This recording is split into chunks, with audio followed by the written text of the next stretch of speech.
Welcome to CMO Convo Video. In this series, we highlight some of the biggest takeaways from the CMO Convo podcast, the show where we examine marketing leadership with some of the best and brightest CMOs in the biz. This is part 6 of our Storymasters series, featuring Gaston Tourn, CMO of Curio, and this time we're taking a look at who the protagonist needs to be in your brand storytelling. Once the brand is this fully formed character and this fully formed personality, it's not the only character in the stories that you're going to be telling. There are other characters that are going to be involved. Let's talk about them. So you have the brand, you're telling a story. Who are the other characters that are going to be involved in that? And what kind of journey, what kind of position should they have within that narrative? Yes, I think a really important element in the brand personality is the purpose, right? And I think it's really about what your brand wants. And that question, what does your brand want, makes your brand part of a journey that starts interacting with other characters. Usually there is an antagonist in the story. There is something that you're fighting for or you're fighting against. But then there's also a protagonist in the story, like who is actually leading that story. And then the other roles are important, like the guide, the mentor, the ally. If we simplify the story structure, I think the brand is never the protagonist. And that's usually a mistake I see quite a lot in marketing storytelling, thinking that the brand is the protagonist.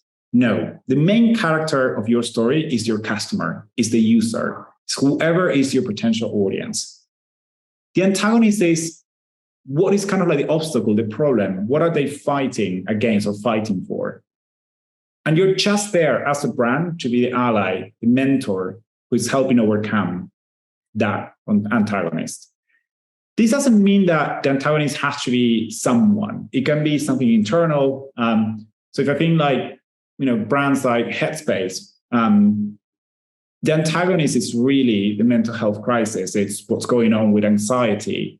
But the protagonist is not Headspace. Headspace is just helping people to overcome the mental health crisis and anxiety crisis that we're dealing with at the moment. And it's really important that you don't make your brand the protagonist, because I think usually people are going to not connect emotionally with you as a brand, because they're much more likely to connect with a human being, like a real customer, a real user.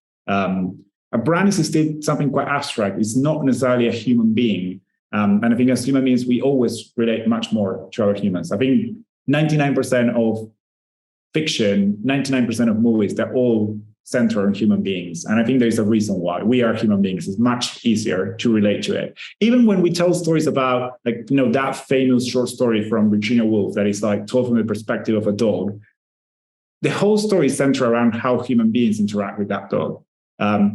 Because we're still very anthropocentric, as a species. I think we tell stories about our own species. And I think it's important that you still center stories on human beings. And I think that's why brands are still abstract concepts. Focus them on your customers using your brand.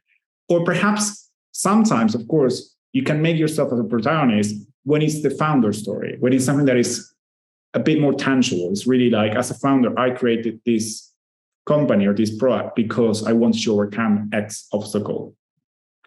But yeah, I think if you make it too much about yourself, it's going to become similar to, again, any human interaction. If you talk about yourself all the time, it will come across as a bit braggy and just not really, you're not going to connect with that human being, right? If someone is all the time talking about themselves, you're oh God, so annoying. It's if someone is telling stories that are more about common issues, common problems, focus on someone else and how they are overcoming their challenges, I think it becomes interesting.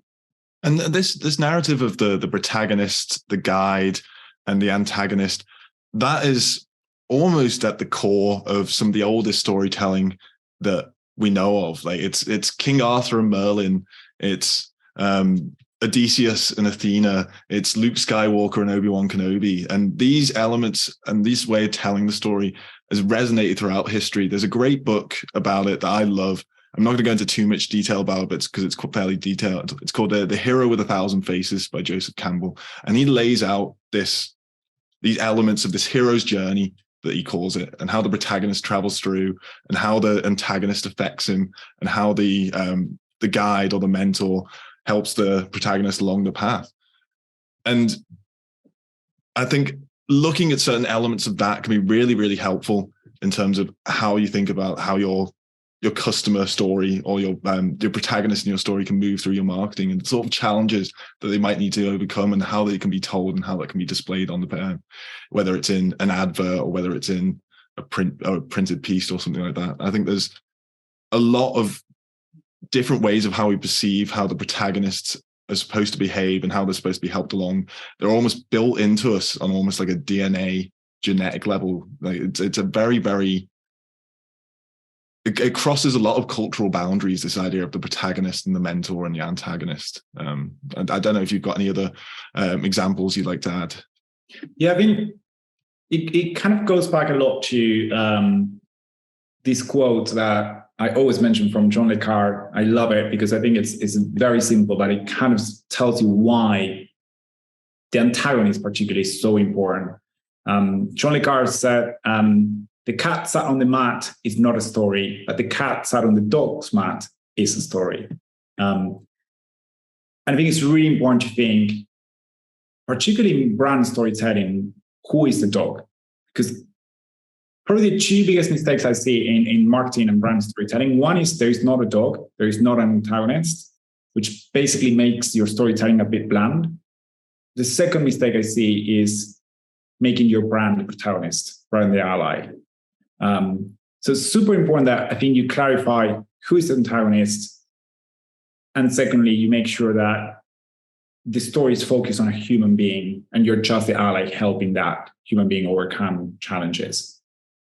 One trend that I have seen quite a lot, I think, in storytelling beyond our industry, just in general, like in fiction, and I think it's something that we can learn quite a lot. There's a lot of focus now on antagonists not being external antagonists, but being more internal antagonists. I think most modern fiction and postmodern fiction focuses much more on internal antagonists. So it's kind of like the character overcoming their own challenges. And usually, internal antagonists lead to way more nuances, I think, like narratives and like very interesting stories. So it's something to think about and explore. I think you don't want to make a story that is so kind of like black and white, that it has an antagonist that is external. And, you know, that kind of like storytelling was the Hollywood from like the 70s, 80s. And I think everyone's over it. You really want to make sure like you tell stories that are a bit more nuanced. And I think I would recommend brands to explore the internal, that internal kind of like antagonist, because I think it's usually an antagonist that leads to very interesting questions. And it doesn't necessarily have to be this really big, evil, malicious idea of an antagonist. An antagonist can be quite a minor issue in someone's life. It could be something like just not able to manage my time properly, and then your brand is this time management software that's going to allow me to manage my time better. It could be I don't know what to make for dinner tonight, and now this ingredients box is giving me what I need to be able to feed myself this evening. Like, it doesn't have to be a battle between good and evil when it comes to protagonist and antagonist. It doesn't have to be someone overcoming this huge mental challenge, but still having this kind of idea of overcoming a challenge, overcoming an obstacle to happiness and to success is a very, very fundamental part of storytelling, whether it's an internal antagonist or an external antagonist. I think like it's having that element of a challenge in place that someone needs to overcome. As we said at the beginning, like it's boring to just watch people just go through life enjoying themselves. I mean, it might be nice to watch, but you're not going to remember it at the end of the day. You need that element of chaos, that element of disruption to that person's life and that person's well-being, even if it's something that's quite minor at the end of the day.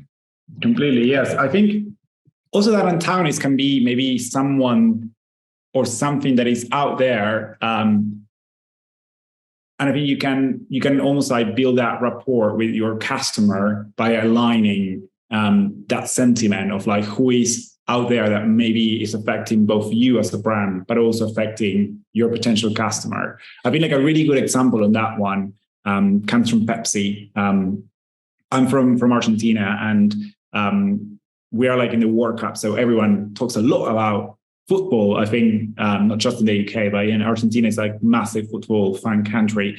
And I remember like in the 2014, yeah, it was 2014 World Cup. The Brazil one. The Brazil one, yes.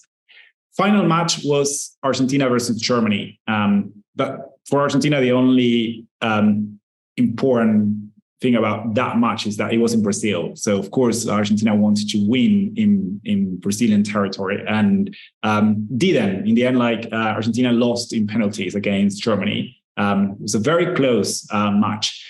The country was, of course, devastated, right? And very not in the best spiritual mood the next day. And Pepsi came out with like a really interesting out-of-home campaign, like literally everywhere in Buenos Aires. It was an out-of-home campaign with just one message. And it said something like, we know how it feels to be a runner-up. And I thought it was brilliant as a message because the antagonist was clearly Coke, right? Coca-Cola. But they put it out there and they share that sentiment, aligning their sentiment of being a runner-up with how the country was feeling that day. And I think it was a brilliant example of storytelling to build that empathy, particularly in a moment that was critical for the country. And it's humorous and it has character in the way it's doing it. Just because your brand isn't the main character in the story doesn't mean it's not a character, it's not an interesting character. You can still present your message in the way that you help the protagonist in the story in an interesting way. Like if you look at the kinds of mentors, the kinds of guides in literature or film that are the most popular that people remember, they're the ones that have a lot of character and they're the ones that teach the protagonist in an interesting way. Like people remember Karate Kid, Mr. Miyagi, wax on, wax off, that kind of thing, because he's teaching the protagonist in an interesting way. And I think that's something important to think about when it comes to your brand's role within the narrative. I think a brand that does this really well and has been doing it really well for a long time is Nike. I think they're very good at positioning their customers as sort of the focus and positioning their achievements and their struggles in a really, really interesting way, in the way that Nike inserts themselves into their struggles and how they overcome things. And they do it in a really interesting way. They do it in a very varied way because they're always changing sort of like how they do their messaging and stuff, but it's still always done in a way that's interesting, worth paying attention to. I think, like, I always watch new Nike ads just to see what's going on, to see how they're filming it, because they do it so well. This type of sort of customer protagonist centered story. Completely. Yeah, I'm talking about internal antagonists. I think Nike does it incredibly well. It's always your own self-told kind of like limiting stories. Like if I have to describe what Nike is all about, it's like, don't restrict yourself. Just do it. You can we all, I think all of us as human beings, we can relate to that. What stories do we tell ourselves that basically limits our potential? And I think Nike is all about, that's your antagonist. Your worst enemy is your own restrictions. It's the restrictions that you tell yourself. And if you just believe in yourself, you can overcome it.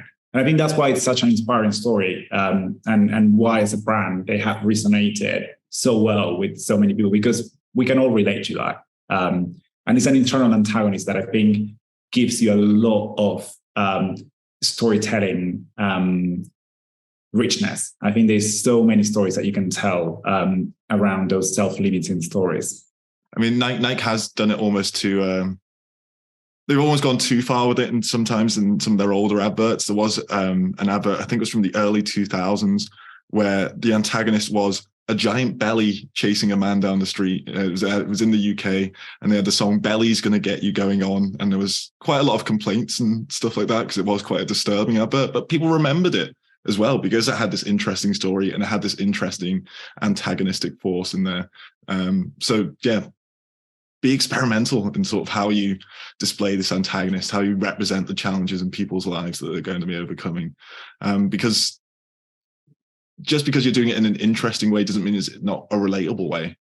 At the end of the day, people are smarter than people think. People can make the connections and draw the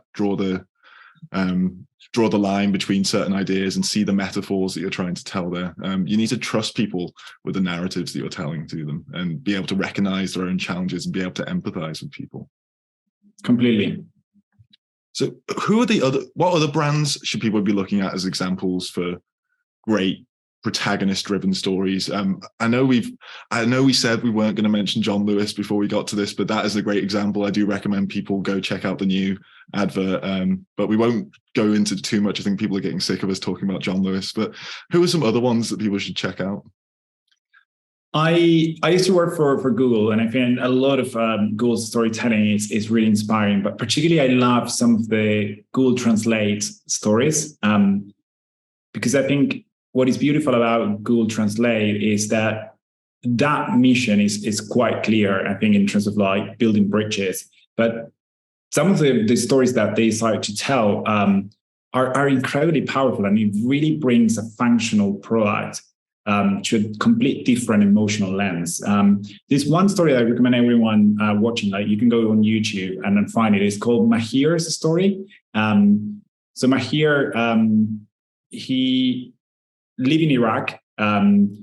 He was a translator for the US Army. He was prosecuted, of course, by a lot of different groups that were not in favor of like the US intervention in Iraq.